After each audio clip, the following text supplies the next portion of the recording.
Hello everyone and welcome back. हम आज पढ़ेंगे unit of business research. Research analysis में क्या क्या यूनिट्स होते हैं? बेसिकली तीन होते हैं। इंडिविजुअल होता है, ऑर्गेनाइजेशन होता है। देखो, इंडिविजुअल होता है, ग्रुप्स होता है और ऑर्गेनाइजेशन। हम कुछ एग्जांपल्स लेकर समझेंगे इंडिविजुअल्स क्या हैं, ऑर्गेनाइजेशंस क्या हैं, ग्रुप्स क्या हैं। ठीक है, हम ऑलरेडी बहुत सारा टॉपिक्स पढ़ चुके हैं। ये एक अगेन बेसिक सा टॉपिक है। हम यूनिट 1 स्टार्टिंग पार्ट में है। बेसिक बेसिक चीजें हैं जो आगे जाकर काम आएगा। इसीलिए अभी इंडिविजुअल का मतलब, ग्रुप का मतलब और ऑर्गेनाइजेशन का मतलब समझना जरूरी है, क्योंकि ये आगे जाकर बहुत जगह में यूज होगा जो कि तुम्हारा काम आएगा।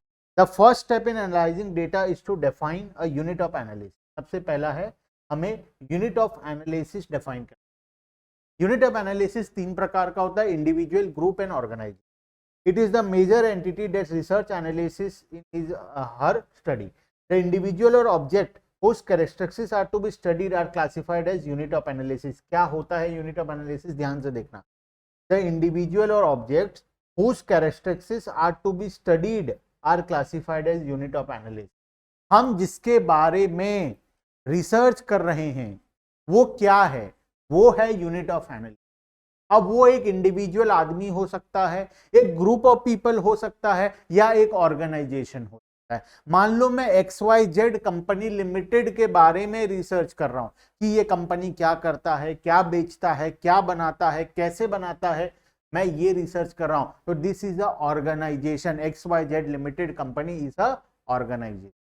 मान लो मैं ग्रुप ऑफ पीपल्स के बारे में बात कर रहा हूं, एक ग्रुप के बारे में स्टडी करना चाहता हूं, तो मेरा यूनिट ऑफ एनालिसिस हो गया ग्रुप।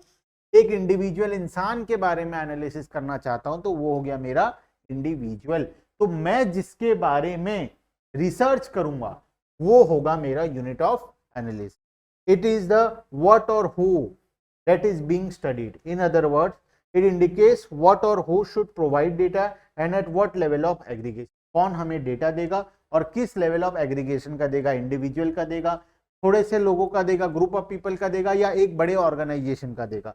यूनिट ऑफ एनालिसिस में include some entity as individual, group of people और ऑर्गेनाइजेशन। जैसे इंडिविजुअल में एक सिंगल आदमी, ग्रुप ऑफ पीपल मतलब एक क्लासरूम में कितने लोग हैं, वो क्लासरूम के बारे में स्टडी कर रहा हूँ, मतलब ग्रुप ऑफ पीपल के बारे में बात कर रहा हूँ। और एक बहुत बड़े ऑर्गेनाइजेशन जैसे स्कूल के बारे में बात कर रहा हूँ, जहां पर हर बहुत वैरायटी के बहुत सारे बच्चे पढ़ते हैं, तो वो हो गया मेरा organisation.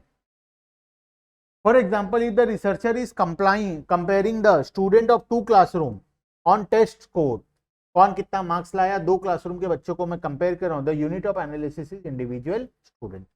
On the other hand, the researcher may decide to compare average classroom performance. In this case, since the data that goes into the analysis is average itself, the unit of analysis is group. अगर मैं दोनों का mean mark, average marks को compare कर रहा हूं तो फिर मैं ग्रुप को कंपेयर कर रहा हूं, और मैं 2 स्कूल को कंपेयर कर रहा हूं तो फिर मैं ऑर्गेनाइजेशन को कंपेयर कर रहा हूं। In business research, unit of analysis are employees, supervisors, top managers, customers, work team, department, business corporations, to name some. In educational research, the most common type of analysis are students, parents, teachers, classes, schools, etc. और school district. District wise हम schools को categorize कर सकते हैं। तो ये हमारा हो गया यूनिट ऑफ एनालिसिस। हम किसके बारे में स्टडी कर रहे हैं, मेरे हिसाब से समझ में आ गया होगा। एक बार फिर से छोटा सा समरी बता दूं। अगर मैं किसी एक इंडिविजुअल आदमी के बारे में स्टडी, तो वो हो गया मेरा इंडिविजुअल। अगर मैं किसी एक ग्रुप ऑफ पीपल के बारे में स्टडी कर रहा हूं तो वो हो गया मेरा ग्रुप। और मैं अगर किसी बिजनेस ऑर्गेनाइजेशन, किसी बड़े ऑर्गेनाइजेशन के बारे में स्टडी कर रहा हूं तो वो हो गया मेरा ऑर्गेनाइजेशन। तो तीन प्रकार का unit of analysis. Major unit of analysis, level of analysis, सबसे पहला इंडिविजुअल, फिर ग्रुप, फिर ऑर्गेनाइजेशन। आते हैं डिटेल में। सबसे पहला बात करते हैं इंडिविजुअल के बारे में। Individuals are the most common unit of analysis in business and social science research. सबसे ज्यादा हम इंडिविजुअल के बारे में ही करते हैं। स्टूडेंट हो गए, एम्प्लॉइज हो गए, रजिस्टर्ड वोटर्स हो गए, मैनेजर्स हो गए, टीचर्स हो गए, कस्टमर, सेल्स रिप्रेजेंटेटिव एक्सेट्रा, ये सब आ गए इंडिविजुअल के कैटेगरी में। Are examples of individual level unit of analysis.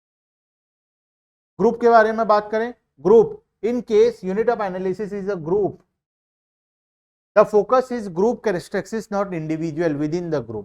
हम ग्रुप के बारे में बात करेंगे, एक एक इंडिविजुअल के बारे में बात नहीं करेंगे। क्लासरूम ए का परफॉर्मेंस बी के मुकाबले अच्छा है, क्या मैं इंडिविजुअल स्टूडेंट वाइज बात कर रहा हूं? नहीं, मैं ओवरऑल बात कर रहा हूं। स्टूडेंट ए का बी से अच्छा है मतलब मैं इंडिविजुअली बात कर रहा हूं, लेकिन क्लासरूम ए का क्लासरूम बी के साथ, सेक्शन ए का बी के साथ अगर परफॉर्मेंस ए का ज्यादा अच्छा है, इसका मतलब मैं ग्रुप वाइज बात कर रहा हूं, मैं एवरेज के बारे में बात कर रहा हूं। ठीक है, ग्रुप के relationship not individual within the group, study groups, work team, department, families etcetera, example of level of. Third आता ऑर्गेनाइजेशन।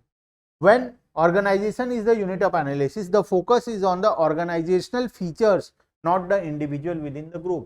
उस ऑर्गेनाइजेशन में, उस बिजनेस में कौन काम कर रहा है, हम उसके बारे में डिस्कस नहीं करते, हम बिजनेस के बारे में डिस्कस करते हैं, हम ऑर्गेनाइजेशन के बारे में discuss. Companies, college, mental hospitals are the example of organisation level of analysis. मैं जैसे स्कूल ए को कंपेयर कर रहा हूं स्कूल बी के साथ, इसका मतलब मैं दो ऑर्गेनाइजेशन को कंपेयर कर रहा हूं। उस ऑर्गेनाइजेशन के अंदर अगर मैं क्लासरूम वाइज कंपेयर कर रहा हूं मतलब ग्रुप को कर रहा हूं, और स्टूडेंट वाइज कर रहा हूं मतलब मैं इंडिविजुअल को कर रहा हूं। मेरे हिसाब से इससे ज्यादा कॉन्सेप्ट क्लियर हो ही नहीं सकता, पूरा कॉन्सेप्ट क्लियर हो चुका है स्टूडेंट्स। क्लियर है बात? तो आज के लिए हम यही रखते हैं, हम हर टॉपिक को टॉपिक वाइज वीडियोस में पढ़ते हैं, इसी वजह से हमारा टॉपिक छोटा छोटा होता है, हमारा वीडियो छोटा छोटा होता है। ठीक है, चलो bye bye everyone and thank you.